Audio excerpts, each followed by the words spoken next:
A warm good morning to everyone. My name is Sarvesh. You're watching Human Next. Let us start our today's video. तो आज हम देखने वाले loops. तो loops होते क्या सर? तो एक ही चीज को बार बार कंटिन्यूअस वे में करना उसको लूप बोला जाता है। हम बहुत बार बोलते हैं कि मैं लूप में फंस गया हूँ, मैं मैट्रिक्स में फंस गया हूँ। तो उसका मीनिंग क्या होता है कि आप एक ही चीज को बार बार बार करते जा रहे हो, करते जा रहे हो। अनइविडेंटली आप आगे पीछे ना देखते हो, बस एक ही लूप में फंसे हुए हो, एक एक चीज आप वापस वापस वापस वापस करते जा रहे हो। तो लूप बनता कैसे सर? देखो, लूप के आपको तीन टाइप है। लूप के तीन ही टाइप है सी प्लस प्लस के अंदर, पारो के अंदर तीन ही टाइप है। तो सबसे पहला बनता है आपका फॉर। अब फॉर के अंदर क्या रहता है? देखो, फॉर के बाद रहता है, देखो फॉर ये आपका कीवर्ड है, ये इस तरह से आपको लिखना पड़ेगा, ठीक है। ये सी प्लस प्लस इसका मीनिंग उसको पहले से पता रहता है।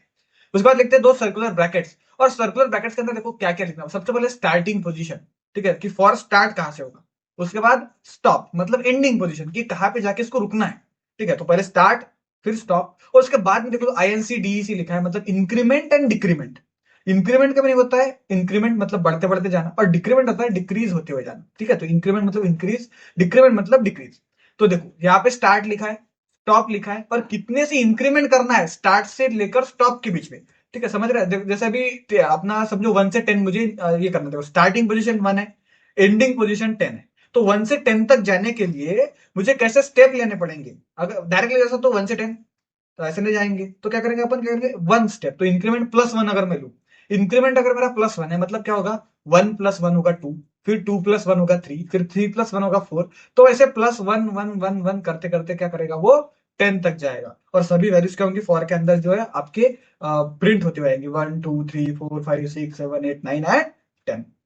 ठीक है। ये लेक्चर अपने थ्री लेक्चर रहने वाला है। इसके अंदर सिर्फ अपन समझेंगे फॉर लूप, वाइल लूप और डू वाइल लूप क्या होते हैं, तीन टाइप है आपके लूप के। और उसके बाद अगले लेक्चर से लेकर अपन प्रैक्टिस प्रॉब्लम सॉल्व करेंगे। नियर अबाउट 50 से 60 वीडियोज अपन सी प्लस प्लस के क्या करेंगे, पूरे प्रॉब्लम सॉल्व करेंगे, जितना कंसेप्ट अभी तक अपन ने सीखा है। ठीक है। अपन ने क्या क्या सीखा है? इफ एल्स स्टेटमेंट सीखा है, अपन ने सिंपल प्रोग्रामिंग सीखा है, अपन ने अभी स्विच स्टेटमेंट अभी कंप्लीट किया है। उसके बाद अपन लूप्स भी सीख रहे हैं। तो अपन क्या करेंगे? सिंपल प्रोग्राम से लेकर, ठीक है, हेलो वर्ल्ड प्रिंट से लेकर जाएंगे। तो अपन बिल्ड आउट करते करते पूरे लूप्स वगैरह सभी जितने भी लॉजिक्स हम बना सकते हैं, ठीक है, जितने भी टाइप के क्वेश्चंस डेवलप किए जा सकते हैं पारो के ऊपर, उतने सारे टाइप के क्वेश्चन अपन बिल्ड आउट करेंगे वन बाय वन वीडियो। ठीक है। इसके लिए आपके सपोर्ट की जरूरत लगेगी। ठीक है। मैं देख रहा हूँ अभी सी प्लस की जो अपनी सीरीज अभी भी लॉन्च हुई, इसके ऊपर बहुत कम व्यूज आ रहे हैं अभी। ठीक है। जो अपनी नंबर सिस्टम्स, और अगर मैं कंपेयर करूँ प्रोग्राम एनालिसिस, जो दो चैप्टर्स थे उनके ऊपर अच्छे खासे व्यूज है। लेकिन इस चैप्टर के अंदर मैं देख पा रहा हूँ कि बहुत ज्यादा व्यूज रिटेंशन मुझे नहीं मिल पा रहा है। तो अगर इस सीरीज आप कंटिन्यू करना चाहते हो, अगर आपको लगता है कि इसी तरह से प्रैक्टिस प्रॉब्लम्स आते रहे और पूरे टाइप के प्रॉब्लम पूरे सी प्लस प्लस को अपन कवर अप कर ले, ठीक है, पूरा सी प्लस प्लस आपको एडवांस लेवल तक समझ में आ जाए, तो आपको सपोर्ट दिखाना पड़ेगा। ठीक है। लाइक शेयर सब्सक्राइब कीजिए चैनल को, ज्यादा से ज्यादा आपके दोस्तों का शेयर कीजिए। देखो, शेयरिंग इज केयरिंग। ऐसा मत समझिए कि आप आपका दोस्त ज्यादा सीख जाएगा आपसे तो वो आगे बढ़ जाएगा, ठीक है, वो पीछे रहेगा, नहीं, ऐसा कुछ होता नहीं है। ठीक है। हमारे यहाँ में एक उसको एक मेंटेलिटी बोली जाती है, इसको हम बोलते हैं स्नेक मेंटेलिटी, कि मतलब आगे जा रहा है कि इसको काट दो। ठीक है। तो ऐसा नहीं करना चाहिए। आप भी सीखो, आप अपने साथ अपने दोस्तों को भी पढ़ाओ। देखो होता क्या है, जब इन्वायरमेंट क्रिएट करते हो आप लोग, ठीक है, if you are learning everything by own, ठीक है, अगर खुद से सीखना चाहते हो, अगर खुद से ही सीख रहे हो सभी चीजें, तो बहुत ज्यादा डिफिकल्टीज होती है। अगर वही आप इन्वायरमेंट डेवलप करो, आपके दो दोस्त चार दोस्त, अगर वही आपके साथ में बैठकर आप प्रोग्रामिंग जैसे चैप्टर्स को पढ़ो, क्योंकि बाकी सब्जेक्ट का मैं नहीं बोल सकता, आपको मैथमेटिक्स है, आपको साइंस है, आपको इंग्लिश है, वो सब ठीक है, वो बाजू के चैप्टर, वो बाजू का सब्जेक्ट हो जाएगा। लेकिन जब प्रोग्रामिंग में हम बात करते हैं, तो प्रोग्रामिंग ज्यादा से ज्यादा डिपेंड करता है लॉजिक्स के ऊपर। तो लॉजिक्स कैसा है, हमेशा आपका खुद का लॉजिक इतना डेवलप हो जाएगा ऐसा रहता नहीं है। ठीक है। हमारे दोस्त रहते हैं, किसी का लॉजिक अलग डायरेक्शन पे लगता है, किसी का और अलग डायरेक्शन लग सकता है। तो एक ही प्रॉब्लम को सॉल्व करने के लिए प्रोग्रामिंग के अंदर डिफरेंट डिफरेंट वेज होते हैं। ठीक है। तो अगर आप डिस्कस करो आपके फ्रेंड्स के साथ बैठकर, तो एक इन्वायरमेंट आपको मिलेगा जिसके अंदर आप डिस्कस कर पाओगे कि यही प्रोग्राम में या फिर यही लॉजिक को मैं किस तरह से और डिफरेंट वेज में इंप्लीमेंट कर सकता हूँ। तो ज्यादा से ज्यादा इस प्लेलिस्ट को शेयर कीजिए, ज्यादा से ज्यादा अपने दोस्तों के साथ शेयर कीजिए, क्योंकि अगर इतने कम रिटेंशन व्यूज अगर इसके ऊपर आएंगे तो मेरे लिए बेनिफिशियल नहीं है इस टाइप की प्लेलिस्ट को कंटिन्यू करना। ठीक है। तो बहरहाल चलते हैं अपने लूप्स की तरफ। तो ये रहा आपका फॉर लूप। तो अपन ने बताया इसको स्टार्ट पोजीशन कहां से स्टार्ट करना है, कहां पे जाके स्टॉप करना है, और इंक्रीमेंट डिक्रीमेंट मतलब इसमें इंक्रीज कितने का होना चाहिए, फिर डिक्रीज होना चाहिए तो कितने। तो अगर मैं उल्टा भी ले सकता, स्टार्ट अगर मैं लू 10 और स्टॉप लू मैं 1, मतलब 10 से 1 की तरफ आना है मुझे, तो मैं यहाँ पर डिक्रीज लूंगा। डिक्रीज मतलब -1 अगर मैं लूंगा, तो 10 -1 9 होगा, फिर 8 होगा, फिर 7 होगा, फिर 6 होगा। इस तरह से क्या होगा, वो 1 तक आएगा और 1 पे आके रुक जाएगा। तो ये रहेगा आपका फॉर लूप। जब तक इसकी कंडीशन स्टार्ट से लेकर स्टॉप तक पूरा इंप्लीमेंट नहीं हो जाती, तब तक आपके इसके बाहर आ नहीं सकते, पूरा लूप एग्जीक्यूट होगा ही होगा। ठीक है। फॉर लूप पूरा एग्जीक्यूट होगा, स्टार्ट से लेकर स्टॉप तक आप जाओगे और इंक्रीमेंट डिक्रीमेंट की वैल्यू भी आपको इनिशियलाइज करनी पड़ेगी। ये रहेगा आपका फॉर लूप। वाइल लूप क्या रहता है सर? वाइल लूप कुछ नहीं था, वाइल लूप के अंदर एक कंडीशन लिखी रहती है, ठीक है। अब जब तक ये कंडीशन ट्रू रहती है, ठीक है, अब इसके वाइल लूप के अंदर एक्ट वन लिखा है मैंने, देखो करली ब्रैकेट्स के अंदर एक्ट वन लिखा है। एक्ट वन का मीनिंग क्या है कि आपने यहाँ पर मल्टीपल एक्शंस लिखे हुए हैं, ठीक है, एक्शंस लिखे आपने, हो सकता है 10 एक्शन, 12 एक्शन, 50 एक्शन, 60 एक्शन, कितने भी एक्शन लिखे आपने, तो मैं कंसिडर करता हूँ 100 एक्शन लिखे आपने, कंडीशन लिखे ट्रू। अब ये कंडीशन जब तक वो 100 एक्शन के लिए ट्रू है, तब तक वो 100 एक्शन रन होते रहेंगे, ठीक है। तो जब तक कंडीशन ट्रू रहेगी, ये जो लूप है अंदर के अंदर action one, action two, action three, इस तरह से वो सभी एक्शन को परफॉर्म करते करते जाएगा।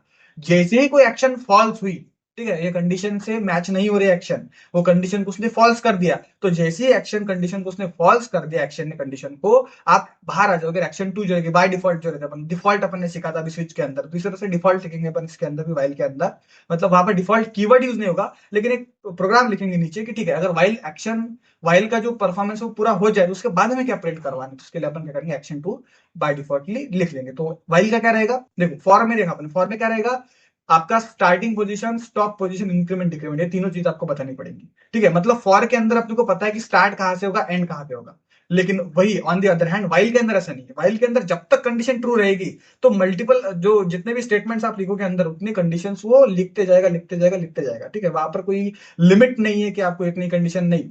यहाँ पर जैसे फॉर के अंदर लिमिटेशंस आ जाते हैं कि ठीक है, आपको स्टार्टिंग एंड दोनों आपको पता होने चाहिए, वैसे ही वाइल के अंदर आपको दोनों पता होने की जरूरत नहीं है। आप कहीं से भी स्टार्ट करो, कहीं पे भी एंड करो, जब तक कंडीशन ट्रू रहेगी, तब तक वाइल लूप क्या होता रहेगा, रन होता रहेगा, ठीक है। अब आते हैं डू वाइल के ऊपर। अब डू वाइल के अंदर क्या होगा सर, तो डू वाइल के अंदर भी सेम होगा। डू वाइल के अंदर डू और उसके बाद अपन करली ब्रैकेट्स लिख रहे हैं। अब डू के अंदर कोई एक्शन लिखी रहेगी, वो एक्शन परफॉर्म हो जाएगी पहले, मतलब do while loop by default एक बार रन हो जाएगा, ठीक है। डू रन होगा, डू के अंदर जो भी कंडीशन रहेगी वो रन होगी।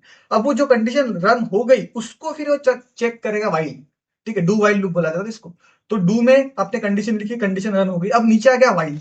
अब वाइल के अंदर कंडीशन चेक होगी कि कंडीशन जो अपनी अपन ने रन करवा दी, वो कंडीशन ट्रू है कि नहीं है, ठीक है। अगर ट्रू है, अगली वाली कंडीशन अगर ट्रू है तो प्रिंट होगी, अदरवाइज क्या हो जाएगा, ये भी एक्ट टू जाएगा। अपन नीचे मैंने एक्ट टू लिखा है, मतलब ये भी कंडीशन लूप के जो है स्टेटमेंट आपका बाहर आ जाएगा, ठीक है। तो डू के अंदर एक कंडीशन लिखी रहेगी, वाइल उस कंडीशन को वैलिडेट करेगा, लेकिन कब, एक बार रन होने के बाद। एक बार तो बाय डिफॉल्ट रन होगी ही होगी, एक बार रन हो जाएगी, फिर दूसरे कंडीशन के लिए वाइल कंडीशन चेक करेगा, फिर तीसरे के लिए वाइल कंडीशन चेक करेगा, चौथे के लिए, पांचवे के लिए, ऐसे कंडीशन जितने लिखे हैं आपने अंदर, वो सभी वाइल चेक करते हुए जाएगा। कंडीशन जैसे ही फॉल्स हो गई अंदर की, आप नीचे आ जाओगे, डू के बाहर आ जाओगे आप, और डू वाइल लूप के आप क्या करोगे, डायरेक्टली एग्जिट कर जाओगे। एग्जिट के बाद भी अपन कुछ ना कुछ कोड लिखेंगे, जिस कोड का मीनिंग होगा कि आप ये कोड रन ना करते हुए भाई, ये डिफॉल्ट कोड जो नीचे लिखा हुआ है वो कोड रन करो, ठीक है। तो आज अपन ने सीखे 3 लूप। सबसे पहले अपन ने सीखा फॉर लूप। फॉर लूप के अंदर अपन ने कहा कि स्टार्ट, स्टॉप और इंक्रीमेंट डिक्रीमेंट, ये तीनों चीजें आपको पता होनी चाहिए। अगर ये तीनों चीजें पता नहीं है, तो अपन लगाएंगे वाइल लूप। वाइल लूप का मीनिंग क्या होता है सर, कि एक कंडीशन है, वो कंडीशन जब तक ट्रू हो रही है, तब तक वैल्यूज को इनिशियलाइज करते जाओ, और जब कंडीशन फॉल्स हो जाएगी, अपना स्टेटमेंट कंट्रोल लूप के बाहर ले आओगे, ठीक है। सेम वे में अपने डुअल लूप को देख लेंगे। डुअल लूप अपन कहां पे यूज करेंगे, जहां पे एक बार तो अपना कोड रन होना ही चाहिए। तो एक बार कोड अगर रन होना ही चाहिए, अब आप बोलोगे सर इसका मीनिंग ही बन नहीं रहा है, वाइल के अंदर भी आप वही बोलोगे कंडीशन ट्रू होगी तो रन होना चाहिए, डू वाइल के अंदर भी वही है। नीचे देखो, यहाँ पर वाइल कंडीशन लिखा है मैंने, तो जब तक कंडीशन ट्रू होगी तब तक ही कोड लिखा जाएगा, तो फिर तो कुछ सेंस बन नहीं रहा है सर। तो सेंस इसलिए नहीं बन रहा है बेटा, क्योंकि आपने इसके प्रोग्रामिंग क्वेश्चन सॉल्व नहीं किए। जब जब हमें कोई एक पर्टिकुलर चीज को एक ही बार रन करवाना रहता है, तब हम डू वाइल का लूप यूज करते हैं, ठीक है। यहाँ पे आपको लग रहा होगा कि ये बहुत सिली है कि भाई वाइल और डू वाइल सेम ही हो गया, बस डू वाइल के अंदर क्या हो रहा है कि एक बार कंडीशन ऑटोमेटिकली प्रिंट हो जा रही है, और फिर अपन वाइल से कंडीशन चेक करते जा रहे हैं अगले वाले कंडीशन। लेकिन नहीं, बहुत बार हमें जब जब वेबसाइट्स के अंदर देखो, होता क्या है जनरली, कभी कभी आपका एक प्रोडक्ट जो रहता है वो आउट ऑफ स्टॉक रहता है। आउट ऑफ स्टॉक रहने के बाद भी अपन प्रोडक्ट अगर क्लिक करें, तो प्रोडक्ट का पूरा मेन्यू आ जाता है आपके सामने, आपको फोटोज वीडियो सब दिखाई देता है, नीचे में लिख के आता है कि आउट ऑफ स्टॉक है। तो एक बार तो वो फोटो इमेज प्रोसेस होनी चाहिए। अगर वही वाइल के अंदर होता, आउट ऑफ स्टॉक होता और मैं उसको क्लिक करता, तो प्रोडक्ट दिखाता ही नहीं वो, ठीक है, क्योंकि वाइल के अंदर क्या condition falls, product is out of stock, so you can not chase the product, ठीक है। लेकिन वही अगर मैं अमेजोन के ऊपर जाऊँ, मैं प्रोडक्ट को क्लिक करूँ, भले ही आउट ऑफ स्टॉक हो, फिर भी आप उसका डिस्क्रिप्शन पढ़ सकते हो, आप फोटो देख सकते हो। तो ऐसे सिनेरियोस के अंदर डू वाइल लूप का यूज किया जाता है। ये तो एक रॉ एग्जांपल था, एग्जैक्टली वहां पर यूज होता है ऐसा मैं नहीं बोल रहा हूँ, एक सिनेरियो आपके सामने मैंने एक बिल्ड आउट किया, ठीक है। तो देखो, डू के अंदर रहेगा तो एक बार परफॉर्म हो जाएगा, फिर अगली कंडीशन से वो वाइल क्या करेगा, उसको चेक करता रहेगा, चेक करता रहेगा, जब तक वाइल कंडीशन ट्रू है तब तक अंदर का प्रिंट होता रहेगा। जैसे ही वाइल कंडीशन फॉल्स हुआ, अपन लूप के बाहर, ठीक है। तो आज के लिए इतना ही रखते हैं। जैसे मैंने आपको बताया कि please let share this channel और हमारी कम्युनिटी को थोड़ा ग्रो होने दीजिए, क्योंकि आपको भी पता है, मुझे पता है, स्टेट बोर्ड्स के लिए कोई ज्यादा प्रिपरेशन नहीं करता है कोई, ठीक है, ज्यादा लोग इसके ऊपर वीडियोस अपलोड नहीं कर रहे हैं। Computer science I hope I am the first, और हो सकता है कोई हो भी टीचर जो पढ़ाते हो, ठीक है, जो भी अच्छा लगे आपको उनसे पढ़िए। मैं ये नहीं बोलूंगा कि मेरे से ही पढ़ियो भाई, ठीक है, जिनसे आपको अच्छा लगता है उनसे पढ़िए, लेकिन महाराष्ट्र स्टेट बोर्ड की कम्युनिटी बड़ी होनी चाहिए, ठीक है। तो that's for that reason please do let our channel subscribe, do share our channel, और हमें बताइए, फीडबैक दीजिए कि आपको किस टाइप की वीडियोस और पसंद है, किस टाइप की वीडियोस आपको इन डिमांड चाहिए, ठीक है, फॉर योर एग्जाम प्रिपरेशन, ठीक है। So if you have any doubt and query please let me in comment section, ठीक है। Till then keep going, bye bye guys, next session.